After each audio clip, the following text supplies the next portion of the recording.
मेरा यकीन है कि कोई ना कोई रास्ता आगे निकलेगा, कोई राज्यपाल महोदय कोई यथोचित निर्णय लेंगे। कल वहां पर वो कैंप लगाने की प्रक्रिया को शुरू किया गया, तो शायद प्रशासन को ये लगा होगा कि ये आंदोलन से जुड़ा हुआ है, या प्रशासन की अपनी मिसगिविंग्स हैं कि कहीं भीड़ हो जाए। तो हमारा काम है ये कहना कि भाई लोग कह रहे हैं कि बिहार में भ्रष्टाचार है, बिहार के सभी विभागों में भ्रष्टाचार है। जो हुआ है तो FIR हुआ, पुलिस ने हमको पकड़ा, फिर छोड़ दिया, कोर्ट ने छोड़ दिया, बिना शर्त छोड़ दिया।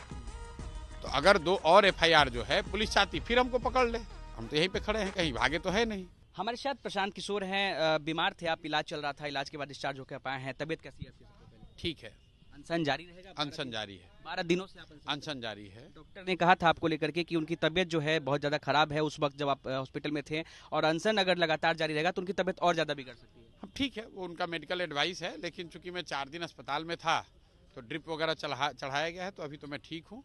कोई बहुत परेशानी होगी तो मेडिकल के जो साथी हैं वो तो संपर्क में हैं ही, कोई ऐसी मेडिकल इमरजेंसी की बात होगी तो जो निर्णय करेंगे वो माना जाएगा। जी, बिहार सरकार जो है वो आपकी बात फिलहाल सुनने के मूड में नहीं दिख रही है, तो ये अनशन कब तक प्लान है आपका? कब तक आप बिहार, आप लोग पहले समझिए, बात मेरी नहीं है, बात बिहार के युवाओं की है, लाखों छात्रों की है, जिनको लगता है कि BPSC के एग्ज़ाम में अनियमितता हुई है, जिनको ये लगता है कि उनको सड़क पर दौड़ा दौड़ा कर मारा गया, वो गलत था, जिनको ये लगता है कि उन पर जो FIR किए गए हैं उनको डराया जा रहा है, वो कहीं ना कहीं अलोकतांत्रिक है। छात्रों ने डिमांड ये रखी है कि भाई मुख्यमंत्री एक बार हमसे मिलकर ये बता दें कि भाई, ताकि हम लोग अपनी बात रख सकें। अभी तक ये सरकार की असंवेदनशीलता कह लीजिए, या एक तरह से भाव शून्य हो गए हैं नीतीश कुमार, जो अभी तक बच्चों से मिले नहीं हैं। खैर, वो चली रही लड़ाई। अभी राज्यपाल महोदय ने कल अपनी ओर से पहल करी है, उन्होंने ये न्योता भेजा है, उन्होंने बताया है कि आप एक छात्रों के शिष्टमंडल को भेजिए जो छात्र बात करना चाहते हैं, और अभी बैठकर सभी छात्रों ने आपस में 11 साथियों को चयनित किया है, जो अभी 2 बजे गवर्नर से मिलेंगे, मिलकर अपनी बात रखेंगे। मैं इसके लिए राज्यपाल महोदय का धन्यवाद भी कर रहा हूं, और मेरा विश्वास है, मेरा यकीन है कि कोई ना कोई रास्ता आगे निकलेगा, कोई राज्यपाल महोदय कोई यथोचित निर्णय लेंगे। जी, कल आपका एक कैंप लग रहा था मरीन ड्राइव के किनारे में, आप लोगों की तरफ से बताई गई कि वो निजी जमीन थी, लेकिन पुलिस ने पहुंचकर उस कैंप को लगने नहीं दिया। क्या कहेंगे, क्या मामला था वो पूरा? भाई, वो जमीन, जैसे हम 2 साल से जो पदयात्रा हम लोग करते हैं, तो कैंप बनाकर ही उसी में रहते हैं, उसी में लोग आते हैं, उनका प्रशिक्षण होता है, बातचीत होती है, लोग रहते हैं।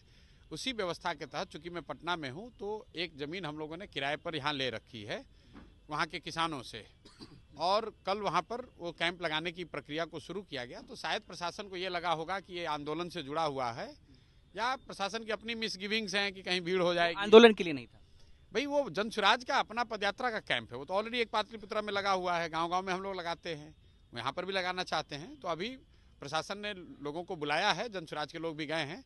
कल पुलिस ने जरूर उसको रोका है, लेकिन हम लोग प्रयास कर रहे हैं कि प्रशासन को बात समझ में आए कि इसमें कोई डरने की बात नहीं है, ये कोई यहाँ आंदोलन और सरकार के खिलाफ कोई चीज़ शुरू नहीं हो रही है।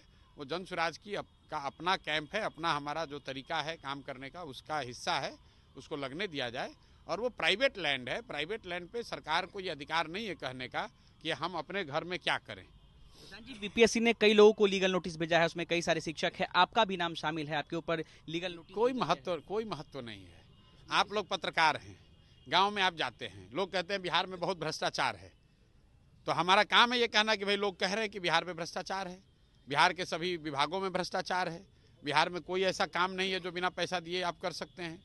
आपको जाति प्रमाण पत्र बनाना हो, मृत्यु प्रमाण पत्र बनाना हो, आपको अनाज चाहिए, सड़क, जो भी व्यवस्था चाहिए आपको पैसा देना पड़ता है। तो क्या बिहार सरकार आकर हम पर केस कर देगी कि आप हम पर इसका प्रूफ दीजिए? लोग कह रहे हैं कि BPSC के इस एग्ज़ाम में अनियमितता हुई, लोग ये कह रहे हैं कि बहुत सारे पद बेचे गए हैं, बहुत सारे पदों के लिए लोग गांव देहात में, यहाँ बिहार में अलग अलग हिस्से में लोग सौदा कर रहे हैं, कोई 30 लाख रुपए की बात कर रहा है, कोई 1.5 करोड़ की बात कर रहा है। तो लोग जो बात कह रहे हैं, मैं समाज में हूँ तो मेरा काम है कि उस बात को रखूं। के अंदर आपसे जवाब मांगा गया, जवाब मांगा गया है, जवाब दिया जाएगा, इसमें क्या है। FIR भी हो गया आपके ऊपर? तो हो गया है, तो हम यहाँ बैठे, हम कोई भागे थोड़ी ना है। FIR जो हुआ है, तो FIR हुआ, पुलिस ने हमको पकड़ा, फिर छोड़ दिया, कोर्ट ने छोड़ दिया, बिना शर्त छोड़ दिया। तो अगर 2 और FIR जो है पुलिस चाहती फिर हमको पकड़ ले, हम तो यहीं पे खड़े हैं, कहीं भागे तो है नहीं। आप आकर बात कर रहे हैं तो पुलिस भी आकर पकड़ सकती है, तो FIR है तो आके पकड़िए। किसी से डरे नहीं? आपको हम डरे हुए लग रहे हैं? भाई यहीं पर खड़े हैं, FIR 3 हो या 30 हो, पुलिस को हम रोक नहीं रहे हैं। पुलिस आई पकड़ के ले गई तो उनके साथ दिन भर रहे भी, कोर्ट ने छोड़ दिया। फिर घूमे भी बहुत। बिल्कुल, पुलिस ने घुमाया तो घूमे, पुलिस ने घुमाया तो घूमे। चलिए, हमारे साथ प्रशांत किशोर थे और तमाम मुद्दे पर उनसे बातचीत हो रही थी। अनिकेत।